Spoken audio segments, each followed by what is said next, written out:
It's the early 18th century and tensions are already high between Britain and Spain over trade in the Caribbean.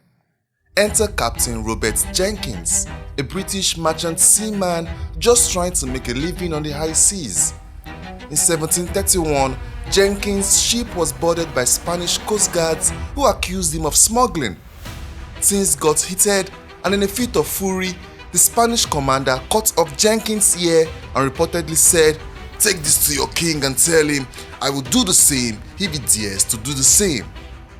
Fast forward to 1738, British and Spain are still at odds, and Jenkins, now back in England, appears before the British Parliament. And guess what he brings with him? His severed ear preserved in a jar. Jenkins' dramatic presentation, ear and all, sparks outrage. The British public and politicians alike are incensed. How dare the Spanish mutilate a British subject? Fueled by this fiery display, Britain declared war on Spain in 1739 and thus began the War of Jenkins Ear. Now you might expect this war to be a short, focused affair, but no, it's morphed into a much larger conflict as part of the War of the Austrian Succession. Talk about an overblown reaction. The war saw its fair share of naval battles, skirmishes and sieges, with both sides suffering heavy losses. One of the most notable events was the Battle of Cartagena de Indias, where the British launched a massive but ultimately failed assault on the Spanish stronghold in present-day Colombia. Despite their superior numbers, the British were thwarted by the Spanish defenders, tropical diseases and logistical nightmares. It was a costly defeat that highlighted the sheer absurdity of how a single ear could lead to such widespread mayhem. After years of fighting, the war finally ended in 1748 with the Treaty of Aix-la-Chapelle. While the War of Jenkins Ear did not result in any significant territorial changes, it did cement the notion that sometimes the smallest incidents can trigger the most disproportionate responses. History is often portrayed as a series of grand events, great battles, powerful leaders, and groundbreaking discoveries. But let's be honest, history is also packed with bizarre, improbable, and downright comedic moments that make you wonder, did that really happen? So grab your popcorn, sit back, and get ready to laugh, gasp, and maybe even scratch your head as we dive into the absurdity of human history. Trust me, you won't believe some of the things our ancestors got up to.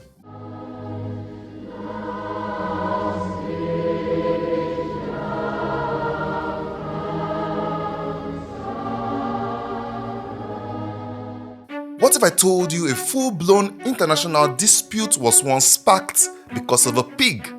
The story begins on the San Juan Islands, nestled between Vancouver Island and the mainland United States. It's 1859 and tensions are already simmering between American settlers and British subjects over the unclear boundary. Enter the most unlikeliest of instigators, a black Berkshire boar. One fine June day, Lyman Cutler, an American farmer, found this pig rooting in his potato patch. Furious, Cutler did what any frustrated farmer might do. He shot the pig. But here's where things get tricky. The pig belongs to Charles Griffin, an Irishman loyal to the British Crown. Griffin was not amused that his pig was shot. In fact, he demanded $100 in compensation. That's a hefty sum back then. Griffin shot back, claiming it was Cutler's responsibility to keep his potatoes out of his pig's parts. And just like that, a simple case of swine versus potato spiraled into an international incident. The Americans and the British both sent military forces to the island ready to defend their citizens' honor and potatoes. For several tense weeks, soldiers from both sides faced off with bayonets fixed and cannons at the ready. The situation was so absurd that it even caught the attention of higher-ups, with both the British and American governments scrambling to de-escalate the crisis. Luckily, cooler heads prevailed. The British sent Admiral Robert L. Baines, who reportedly declared he would not involve two great nations in the war over a squabble about a pig. Eventually, both sides agreed to a joint military occupation of the island while diplomats worked on a permanent solution. The pig war ended with not a shot fired in anger besides that unfortunate pig, and the boundary dispute was finally settled in 1872 in favor of the United States. So next time you hear someone say, making a mountain out of a molehill, just remember we almost once went to war over a pig in a potato patch. This is one of the wildest stories from ancient Rome, the tale of Caligula and his famous horse Incitatus. Now, Caligula wasn't your typical emperor. He was a man of many, shall we say, unique ideas, but this one takes the cake. Imagine this, you're a Roman senator strolling into the Senate house ready for a day of serious political debate. Suddenly, you notice something odd, a horse sitting in the consul's chair. Yep, you heard it right. Caligula loved his horse Incitatus so much that he made him a consul. He gave Incitatus a marble stall, an ivory manger, and even a house complete with servants. It's said that Caligula planned to elevate his beloved horse to the highest political office in the land. Some say it was a jab at the Senate, suggesting they were no better than a horse. Noble Senator Incitatus.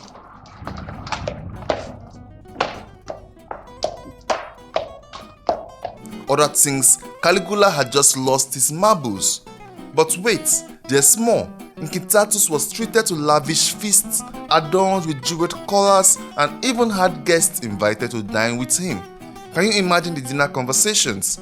So Incitatus, how do you plan to address the grain shortage in Gaul? Nah. This outrageous act of turning a horse into a political figure remains one of the most absurd and unforgettable moments in history. Accustomed to burdens, wise in his generation, a gourmet with a nose for the sweetest hay. Whether it was all an elaborate joke, a statement, or just sheer madness, Caligula and his consul horse Incitatus have galloped their way into the annals of history and my heart. The Australian military took a bunch of oversized bets to war, and spoiler alerts, the bets won. It's the early 1930s and Australia is grappling with the Great Depression. To make matters worse, Western Australia is being overrun by emus, large, flightless birds that look like they walked straight out of a prehistoric jungle. These feathered invaders, about 20,000 of them, are wreaking havoc on farmers' crops, gobbling up precious grain and trampling everything in their paths. Enter the Australian government, who decides to bring in the big guns quite literally. They dispatch Major G.P.W. Meredith of the Royal Australian Artillery armed with 2 Lewis machine guns and 10,000 rounds of ammunition to deal with the pesky emus. You can almost hear the Mission Impossible theme playing in the background. The first encounter sounds like a scene out of a slapstick comedy. The soldiers set up an ambush and open fire on a group of emus. But guess what? Emus are not only big, they are fast and agile. Emus can run up to 50 km per hour. The birds scatter in all directions, and despite the hail of bullets, only a handful are taken down. Undeterred, the military tries again, this time mounting the machine guns on a truck. But emus are surprisingly good at dodging, and the rough terrain makes it nearly impossible to aim accurately.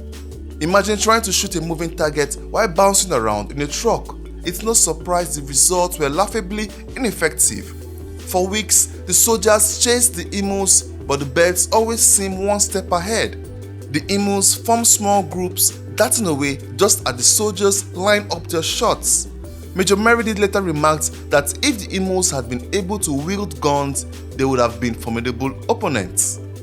By the end of the war, the military had used up thousands of rounds of ammunition and managed to kill only 1,000 emus, 1,000 emus out of 20,000. The rest simply outsmarted and outran their would-be conquerors. Defeated, the soldiers withdrew, leaving the emus to rule the outback. Thanks for joining me on this delightful journey through the most absurd chapters of history. If you enjoyed this trip down the rabbit hole, don't forget to like, subscribe, and share your favorite absurd historical facts in the comments below. See you in the next video.